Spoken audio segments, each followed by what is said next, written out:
किन भनिन्छ नेपाललाई सतीले सरापेको देश? के नेपाल सतीले सरापेकै देश हो त? यो भनाइ कहिलेदेखि, किन र कसरी सुरु भयो?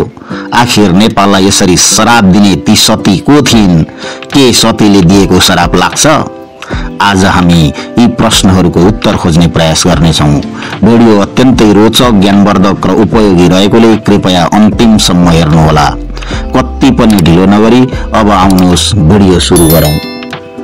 संस्कृत भाषाको सती शब्दको शाब्दिक अर्थ असल पत्नी भन्ने हुन्छ।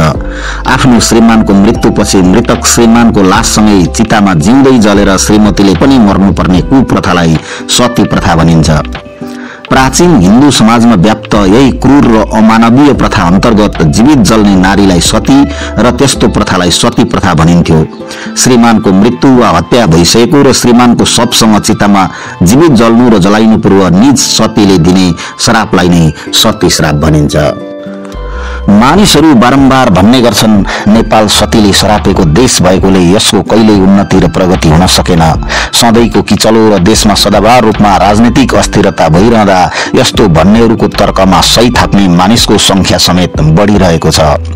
नेपालमा राजा, राणा, पञ्चायत, प्रजातन्त्र, बहुदल, गणतन्त्र, एकल शासन, संघीयता जे जस्ता व्यवस्था आए पनि देशमा अपेक्षित विकास हुन नसक्नु, साथै कुनै पनि राजनीतिक व्यवस्था आउन नपाउँदै त्यो व्यवस्था परिवर्तनको लागि आवाज उठिहाल्ने अवस्था हुँदा र कुनै पनि सरकारले आफ्नो पूरा समय शासन गर्न नसक्ने परिस्थिति सिर्जना हुँदा नेपाली जनताको मनमा कतै यो देशलाई सतीले नै सरापेर यस्तो भएको हो कि भन्ने सम्मको दिगदारी आउनुलाई त्यति अस्वाभाविक मान्न पनि सकिँदैन। देशमा वर्षौंदेखि यस्ता राजनीतिक अन्योलता र खिच्चातानी भइरहँदा नेपाललाई सतीले सरापेर उन्नति हुन नसकेको भन्ने तर्कलाई बल पुग्ने गरेको छ। खासमा यो सतीले सरापेको देश भनेको के होला? अर्थात् हाम्रो देश नेपाललाई कुन सतीले सरापेर यस्तो भयो त? आफ्नै देशलाई किन सतीले सराप्नु परेको होला? के ती देशलाई सराप्ने सतीलाई यो देशको माया थिएन? यस्ता प्रश्नहरू जसको मनमा पनि उब्जन्छन्। उसो भए किन यस्तो भनियो त? यो कुरा इतिहासको एक महत्त्वपूर्ण घटनासँग जोडिन्छ। आउनुहोस् अब त्यो घटना संक्षिप्तमा बुझौं। नेपालको इतिहासमा यक्ष मल्लको समयमा विशाल नेपाल मण्डल राज्य टुक्रिएपछि कान्तिपुर, पाटन र भातगाउँ गरी 3 छुट्टा छुट्टै राज्य बनेका थिए। ती राज्यमा भिन्दा भिन्दै मल्ल राजाहरूले राज्य गर्दथे। यस क्रममा कान्तिपुर राज्यका 6औं राजा लक्ष्मी नरसिंह मल्ल जीवित छँदै विक्रम सम्वत 1698 तिर उनका छोरा प्रताप मल्ल उक्त कान्तिपुर राज्यका 7औं राजा भएका थिए। गोरखामा यिनका समकालीन राजा डम्बर शाह थिए भने ललितपुरमा श्रीनिवास मल्ल र योग नरेन्द्र मल्ल तथा भक्तपुरमा जितामित्र मल्ल समकालीन राजाहरू थिए। कान्तिपुर राज्यका राजा प्रताप मल्ल अत्यन्तै शक्तिशाली, महत्वाकांक्षी र सनकी राजा थिए। उनी 15 भाषाका ज्ञाता र विद्वान पनि थिए तथा उनी आफ्नो नामसँगै कविन्द्र उपाधि धारण गरी लेख्ने गर्दथे। यिनले आफ्ना बाबु राजा लक्ष्मी नरसिंह मल्ल जीवित छँदै उनलाई नजरबन्द गरी आफू राज सिंहासनमा बसेका थिए। त्यस बेला कान्तिपुर राज्यको तिब्बतसँगको व्यापारिक सम्बन्ध राम्रो थियो। तिब्बतमा कान्तिपुर राज्यको मुद्रा चल्थ्यो। कान्तिपुरबाट तिब्बततर्फ खाद्यान्न, भाँडाकुँडा लगायतका सामानहरू निर्यात हुने गर्दथ्यो। कान्तिपुर र तिब्बत बीच व्यापार सुदृढ तुल्याउन तत्कालीन कान्तिपुर राज्यका काजी भीम मल्लले महत्त्वपूर्ण भूमिका निर्वाह गरेका थिए। व्यापारका अलावा भीम मल्लले कान्तिपुर राज्यको सेनाको समेत नेतृत्व सम्हालेका थिए। त्यसैले प्रताप मल्लका बाबु राजा लक्ष्मी नरसिंह मल्लले भीम मल्ललाई काजी पद दिई राज्यका तर्फबाट सक्दो सहयोग गर्दै आएका थिए। काजी भीम मल्लको घर काठमाडौँको तत्कालीन राजदरबार रहेको स्थान हनुमान ढोका नजिकको कोतखाना ब्यारेकबाट उत्तर पश्चिमतर्फ पर्ने ढोका टोलमा थियो। तर यिनी अधिक समय तिब्बतमै बसेर कान्तिपुर र तिब्बत बीचको व्यापार व्यवसाय तथा दुई राज्य बीचको सुसम्बन्धलाई टेवा पुर्याउँदै आएका थिए। काजी भीम मल्लको नेतृत्वमा कान्तिपुरका सेनाले तिब्बतमाथि युद्ध छेडेको थियो। भीम मल्ल नेतृत्वको सेनाको टोलीले तिब्बतको आन्तरिक राजनीतिमा तालमेल नहुँदा तिब्बतको कुती, केरुङ र खासा लगायतका क्षेत्रमा कान्तिपुरको अधिकार स्थापित गर्नुका साथै कान्तिपुरका व्यापारीहरूलाई तिब्बतमा व्यापारिक कोठी र पसलहरू खोल्न पाउने सुविधा समेत मिलाएका थिए। यसका साथै तिब्बतका व्यापारीहरू कान्तिपुरकै बाटो भएर व्यापार व्यवसायका लागि भारतका विभिन्न स्थानमा जाने व्यवस्था समेत काजी भीम मल्लले मिलाएकाले कान्तिपुरको आर्थिक स्थिति मजबुत र सुदृढ बनेको थियो।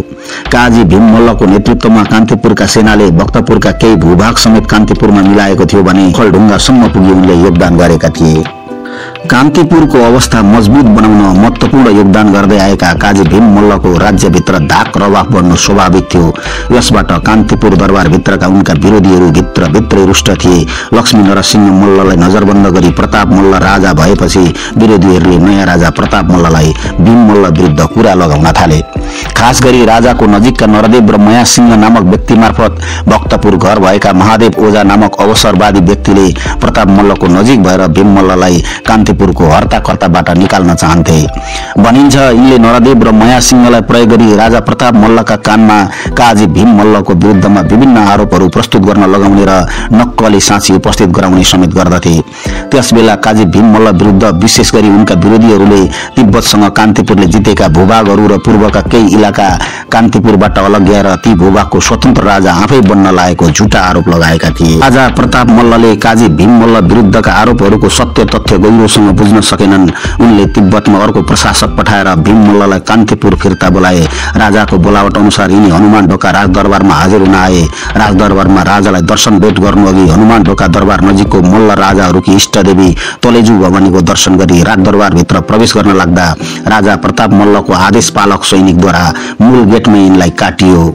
यो दुखद घटना विक्रम सम्वत 1706 माघ 3 गतेको हो। सेनानायक भीम मल्लले बिना अपराध आफ्नो प्राण गुमाउनु पर्यो। काजी भीम मल्लले कान्तिपुर राज्यको भलाइको लागि दिलो ज्यान दिएर काम गरेका थिए। भीम मल्लले दुराशायुक्त कार्य गरेको तथ्य इतिहासमा कहीँ कतै र कहिले पनि पाइन्न। उनी निर्दोष एवं कान्तिपुर राज्य तथा राजाप्रति पूर्णतः समर्पित थिए। यस्तो अवस्थामा उनका तर्फबाट कुनै सफाई नपर्खी झुट्टा आरोपमा उनलाई मृत्युदण्ड दिइएको थियो। यसरी कुती र केरुङमाथि अधिकार गरी तिब्बतसँग नेपाल र नेपालीको अनुकूल हुने सन्धि गरी स्वदेश फर्किएका भीम मल्ललाई कान्तिपुर दरबार आइपुग्न साथ दरबारी षड्यन्त्रले गर्दा मृत्युदण्ड मिल्यो। राजाको आदेशमा भीम मल्लको अन्तिम संस्कार गरियो। उनकी धर्मपत्नी भुवन लक्ष्मी पतिको शवसँग सती गइन्। आफ्ना श्रीमानसँगै सती जाने बेला काजी भीम मल्लकी श्रीमती भुवन लक्ष्मीले दरबारमा बस्नेको कहिल्यै विवेक नरहोस् भनेर श्राप दिइन्। सती जाने बेलामा उनले यस्तो देशप्रेमीलाई मृत्युदण्ड दिने नेपाल र नेपालीको कहिल्यै भलो हुने छैन भनेर समेत श्राप दिएको भनाइरहेको छ। यसरी काजी भीम मल्लकी श्रीमतीले सती जाने बेला यो देशको र यहाँका शासकको कहिल्यै भलो नहोस् भनेर श्राप गरेको हुनाले यो देशको उन्नति र प्रगति नहुने गरेको भनाई खास गरी त्यही दिनदेखि चलेको बताइन्छ। आज पनि यदाकदा सच्चा र इमानदार मानिसलाई फन्दामा पारिँदा र बदमाश व्यक्तिले राज्यका महत्वपूर्ण निकायको हालिमुहाली सम्हाल्दा भन्ने गरिन्छ। सतीले सरापेको देशमा यस्तै हुन्छ। हुन पनि कान्तिपुर राज्यमा त्यसपछि कहिल्यै शान्ति र समृद्धि आएन। कान्तिपुर राजधानी बनाएर शासन गर्ने त्यसपछिका मल्ल राजाहरू, शाह राजाहरू र कार्यकारी अधिकार लिएर शासन सञ्चालन गरेका राणा पूर्वका काजीहरू, राणा प्रधानमन्त्री तथा जनताबाट प्रतिनिधित्व गरेर आएका प्रधानमन्त्री, मन्त्री र नेताहरू पनि कदापि जनतामा लोकप्रिय हुन सकेनन्। असल र भलो चाहना भएकाहरू सधैँ पछि परिरहे। धूर्त, मूर्ख, स्वार्थी, छली र अवसरवादी मनस्थितिका व्यक्ति नै सत्ता, शक्ति र पहुँचमा रहँदै आए। आज पनि कान्तिपुर अर्थात् काठमाडौँ राजधानी भएको हाम्रो देशको अवस्था जनताले महसुस गर्ने गरी उल्लेख्य सुधार आएको छैन। यसरी आजसम्म पनि काजी भीम मल्लको आत्माले शान्ति पाएको छैन। काजी भीम मल्लको मृत आत्मालाई शान्ति प्रदान गर्ने र उनकी धर्मपत्नी भुवन लक्ष्मीको श्रापबाट यस भूमिलाई मुक्त तुल्याउने तर्फ आगामी दिनमा सबै पक्षबाट निरन्तर प्रयास हुनेछ भन्ने अपेक्षा गरौं। साथीहरू, तपाईहरुलाई आजको भिडियो सामग्री कस्तो लाग्यो कृपया आफ्नो मत कमेन्ट बक्समा लेखिदिनु होला। अनि यस्तै रोचक, ज्ञानवर्धक र उपयोगी कुराहरू हेर्न, सुन्न र बुझ्नको लागि तथा हाम्रो मेहनत र हौसलाको लागि च्यानलमा सब्स्क्राइब गरेर बेल बटनमा क्लिक गरी अल अप्सन रोज्नु होला। आजको लागि यति नै। हामी अर्को भिडियो लिएर पुनः उपस्थित हुने नै छौं। प्रतीक्षा गर्नुहोस्। धन्यवाद।